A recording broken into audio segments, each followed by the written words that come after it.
running the full 2 mile, as you can see, starting about 18 meters back from that common start-finish line. Well, it is Kevin Koopman, William Byford, Ethan Towery, Ben Sosia, Judah Galetka, Zephyr Schermerhorn, Cameron Martinez, Levi Galetka, Leonidas Erforth, Even Lafrac, Griffin D'Angelo, Leland Barnett, Henry Howard, Anderson May, Bolden McLean, Alex Sacco, Will Sullenberger, Hudson Jones, Kieran Green, and Tyler Parks. Very full field here.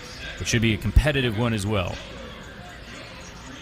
Running a 2 mile at 8:13 in the morning is not necessarily the most easy thing in the world, Trevor, and especially, for a lot of these kids, they had to probably get up around 6 o'clock in the morning to have something to eat, kind of get a little shakeout and get those legs loose, because even then, when you go for a normal run in the morning, that's sometimes a little bit harder on the body. So this is a different spot that these middle schoolers have put themselves in. But we'll see it. This is the first of 6 sections. We'll get an idea of where these boys are at here in the first hour or so.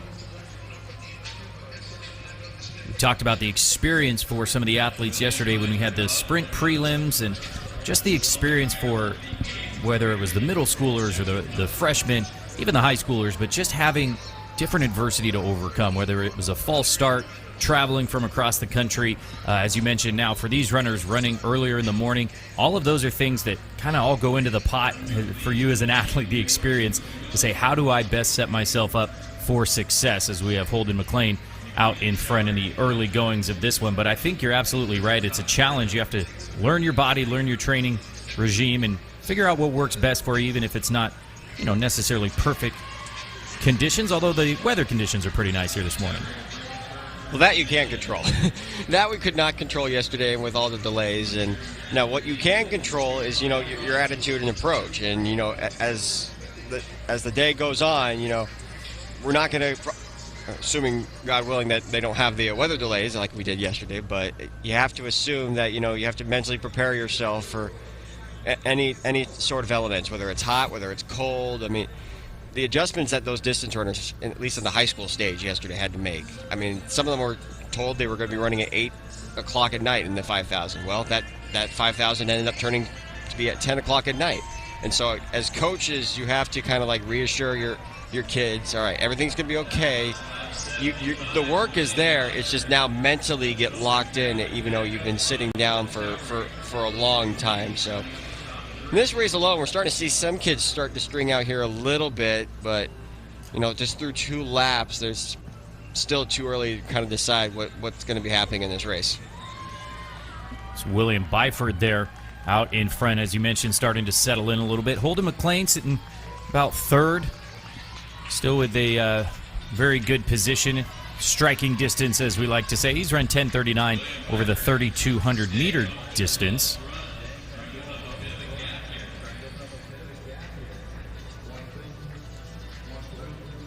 And for a lot of these kids, they don't necessarily run the 2 mile at their, they're in their states. It's not necessarily a state sanctioned event. So for them, mostly some of them just run the mile. So this is, of course, a little bit longer than what they're used to. So for them, this might be more of a learning experience, how to run this race, especially when they get up to the high school level, and they'll be able to have opportunities to run 3,200s and the full 2 mile.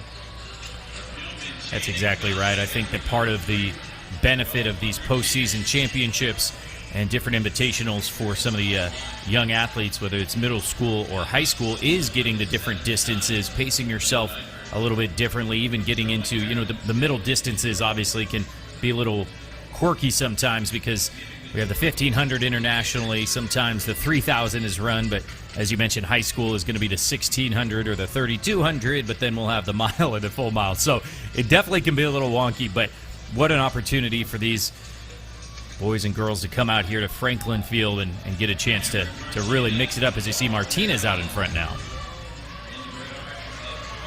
We're starting to see at least 5 of them start to pull away from the rest of the chase pack. And again, start just going through the first couple of laps, get a feel of what the race is going to like. And then in the case of Cameron Martinez, he seems he wants to be the one that dictates the pace here as we go along.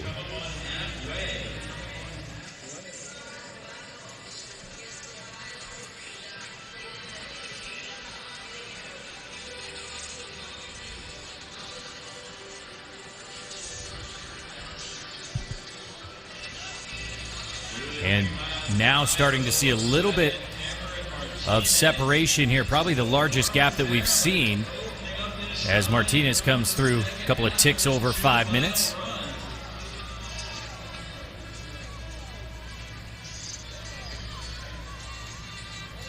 Been right at that 77, 75 range. Last lap slowed just a little bit before the previous one. Cameron Martinez coming through 1,618 meters at 5:09, so just a little bit over 5 minute mile pace there. And the rest of the field starting to string out. Now the 5 of them. Martinez, of course, in the lead, and you got, looks like Erforth moving up into that second position. And then Byford, Towery, and Sollenberger are in that, the next 3 and 3, 4, and 5.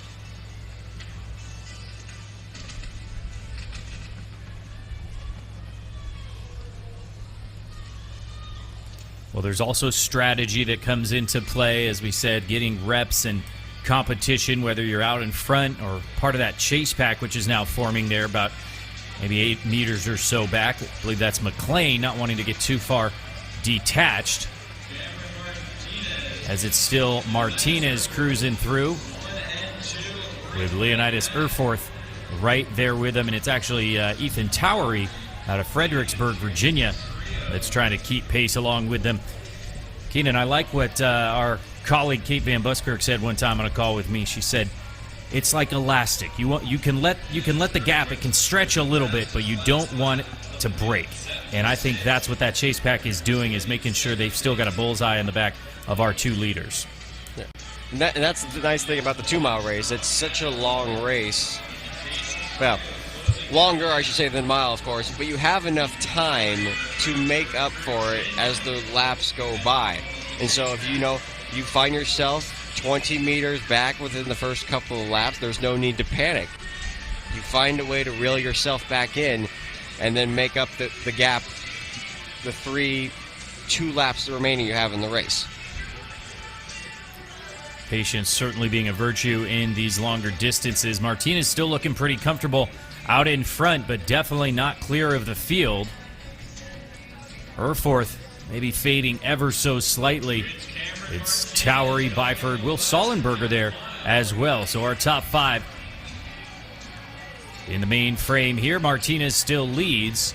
82 seconds on that last lap, slowing just a bit, but he's still got maybe a half second or second on the rest of that pack, as we're just over 8 minutes.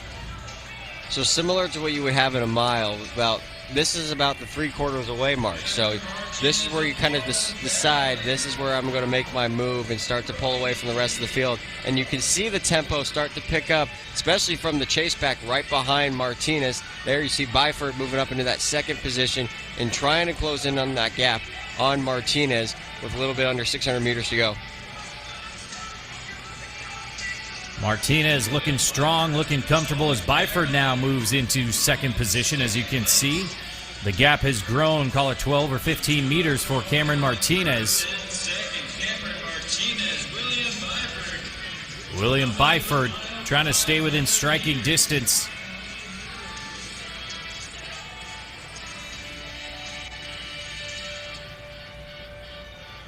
Byford ran a 9:53 3,000 meters earlier this year. These middle schoolers, as we said, some great opportunities to get in and mix it up, not just with the local athletes, with athletes from the entire region and indeed the country. Just an incredible opportunity for these young competitors. Cameron Martinez takes the bell, and he will be firmly in control. 9:10:27 at the bell. William Byford about 3 seconds back. 79.90 for Martinez. It was a little bit slower on his penultimate lap, 82.75. But so far, he's starting to look real strong right here and is attacking here on the backstretch. Look at the gap that he's created, about 40, maybe almost 50 meters separating him and the rest of the field. He timed it about perfectly, Trevor. He was able to kind of stay relaxed within the last, the penultimate lap, and now really open it up here on the last lap. Cracked this thing wide open. Cameron Martinez picked his moment to strike, and the battle now is for second with William Byford, and you see Ethan Towery there as well. But This young man is in a frame of his own here. Cameron Martinez took the lead and never let it go here in the first section of our boys' middle school mile. Oh, a little trip on the rail there. It is still Franklin Field with this unique setup, but Cameron Martinez is going to take this one going away.